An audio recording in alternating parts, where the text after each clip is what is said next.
একটা সময় ছিল যখন পানি ছিল আরবদের কাছে স্বর্ণের থেকেও দামি। সৌদি আরবে একটা সময় ছিল যখন আরব জাতিরা বসবাস করত, তাদের পানির চাহিদা পূরণ করত কিন্তু এরকম কুয়াগুলা।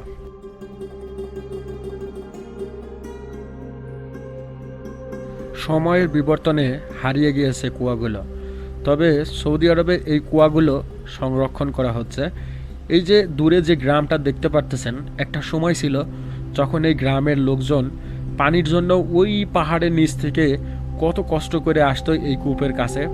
এই পানিই ছিল তাদের জীবন ধারণের একটা মাত্র উৎস।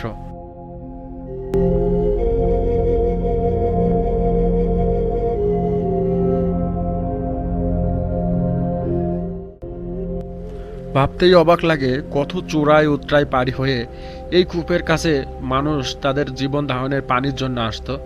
তাদের পশু পাখি, তারপরে তাদের দৈনন্দিন যে জীবনের কাজগুলো থাকতো সেই পানির জন্য এই কূপের কাছে আসতো।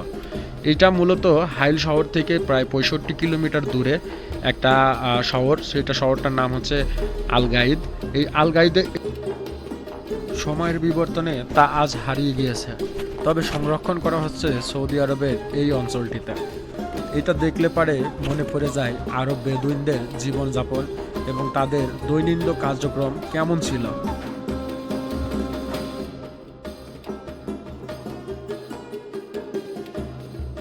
সময়ের বিবর্তনে আজ সবকিছুই কালের সাক্ষী হয়ে দাঁড়িয়ে আছে এই মরুভূমির বুকে।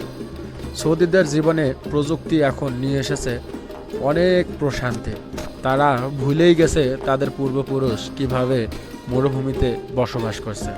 তার কিছু কিছু নিদর্শন এখন সৌদি আরবে সংরক্ষণ করা হচ্ছে, যাতে পরবর্তী প্রজন্ম জানতে পারে এই আরবরা কিভাবে মরুভূমিতে স্ট্রাগল করছে বা কিভাবে জীবন ধারণ করছে।